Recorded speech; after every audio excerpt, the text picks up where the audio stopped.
तो आज सत्ता में सबसे पहले बात बिहार के बांका में मदरसे के भीतर हुए बम ब्लास्ट की।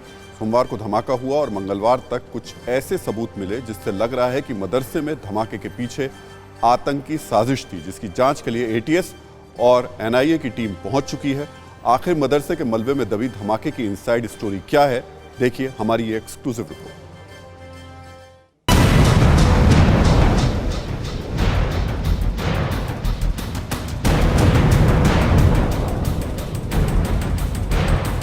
क्या बिहार के बांका में मदरसा था आतंकियों का ठिकाना?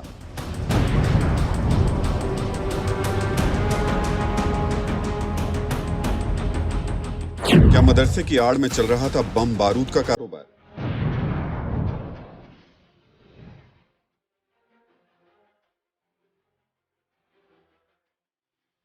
क्या मदरसे में ब्लास्ट ने किया बड़ी साजिश का पर्दाफाश?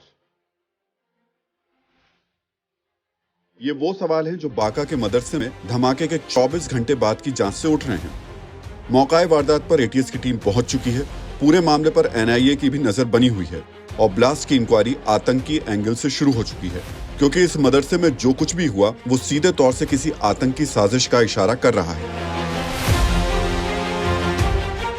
गांव के मस्जिद के साथ लगे इस मदरसे की इमारत मलबे में तब्दील हो चुकी है। जर्रा जर्रा खंडर की तरह नजर आ रहा है।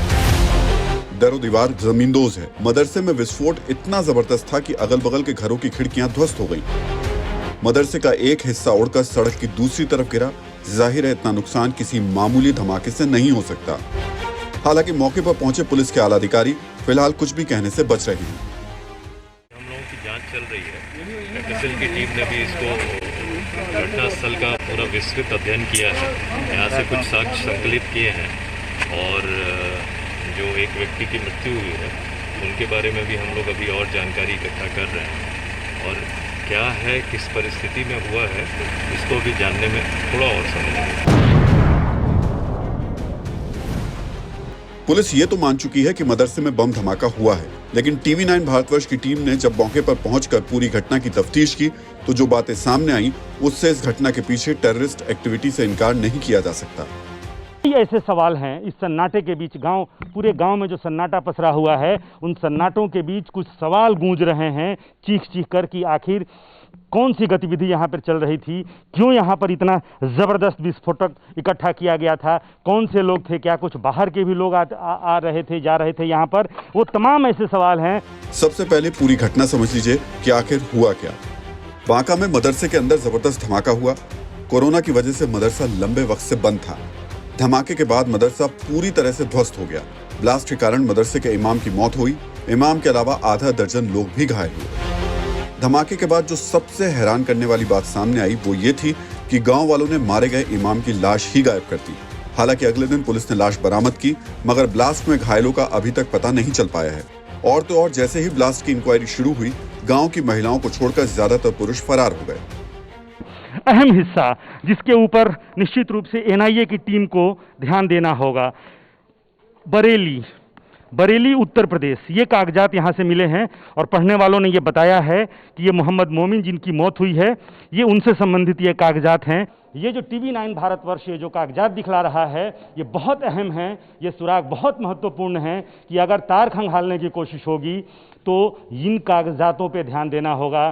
कहाँ आवाजाही थी और आखिर उनका शव 24 घंटे के लिए कहाँ गायब था, उसके बाद कैसे, फिर गांव के लोग कहाँ हैं, जो घायल हैं उनका इलाज कहाँ हो रहा है।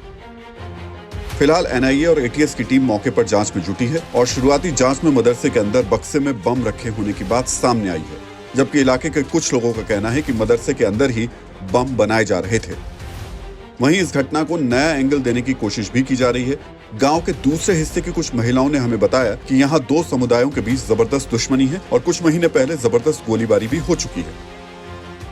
करते हैं, दुश्मनी है, बनती है, बमबाजी 2-3 बार हो चुका है यहीं पे, तो आप जानबे करते हैं। हाँ सर, क्या बोलेंगे हम लोग, कुछ नहीं बोलेंगे, लेकिन ये है कि मोबाइल पे चलेगा तो वो लोग भी जानिए जाएगा। हम लोग मुद्दा बीच में है तो कुछ न कुछ हम लोग क्या बोलेंगे, कुछ नहीं। साफ है कि इस आतंकी घटना को आपसी दुश्मनी का मुद्दा बनाने की कोशिशें जारी हैं, मगर सवाल यही है कि अगर दुश्मनी के कारण मदरसे को निशाना बनाया गया तो फिर मौलवी की लाश छिपाने की कोशिश क्यों हुई और धमाके में घायल लोग कहां गायब हैं। जाहिर है पूरे मामले से पर्दा हटाने के लिए इन सवालों का जवाब बेहद जरूरी है। ये जो पूरा गांव जो भरा पूरा चहल पहल रहता था, आखिर यहाँ ऐसा क्या हुआ, ठीक मदरसे के सामने हैं। लिहाजा ये कई सवाल जो इन मलबों में, इस मलबे में फिलहाल दबा हुआ है, जिनके जवाब तलाशे जा रहे हैं। फिलहाल वो तमाम सवाल अनुत्तरित हैं, लेकिन सबसे अहम सवाल ये है कि आखिर इस शिक्षा के अदारे में ऐसी कौन सी परिस्थितियां थीं कि शिक्षा के अदारे में इतने बड़े मात्रा में, इतनी बड़ी मात्रा में और इतने ज़बरदस्त विस्फोटक इकट्ठा करके रखे गए थे। और ये कोई पहला मौका नहीं है जब मदरसों पर सवाल उठे हों। पिछले कुछ साल में देश के अलग अलग हिस्सों में ऐसे कई मामले सामने आए जब मदरसों में संदिग्ध गतिविधियों के आरोप लगे और कई जगह सबूत भी मिले। अब आपको बताते हैं कुछ ऐसे ही बड़े मामले। 29 जुलाई 2019 शामली मदरसे में 4 संदिग्ध आतंकवादी गिरफ्तार हुए। 12 जनवरी 2019 हापुड़ आतंकियों से संबंध के आरोप में मदरसा शिक्षक गिरफ्तार किया गया। 6 अगस्त 2017 सहारनपुर देवबंद के मदरसे से 6 संदिग्ध आतंकवादी गिरफ्तार किए गए। 20 अप्रैल 2017 जालंधर से गिरफ्तार संदिग्ध आतंकी मदरसे का टीचर निकला। 6 फरवरी 2016 मदरसा चलाने वाले पर आतंकी हमले की साजिश का आरोप रहा। और अब आपको देश में चल रहे मदरसों से जुड़े कुछ हैरान करने वाली हकीकत भी बता देते हैं। देश में 19,132 मान्यता प्राप्त मदरसे हैं, जिसमें 4,878 गैर मान्यता प्राप्त मदरसे। उत्तर प्रदेश में सबसे ज्यादा मदरसे यूपी में 11,621 मान्यता प्राप्त मदरसे हैं। यूपी में 2,907 गैर मान्यता प्राप्त मदरसे हैं। असम में कोई मदरसा मान्यता प्राप्त नहीं है। आंध्र प्रदेश में 12 मान्यता प्राप्त मदरसे हैं, 246 गैर मान्यता प्राप्त मदरसे हैं।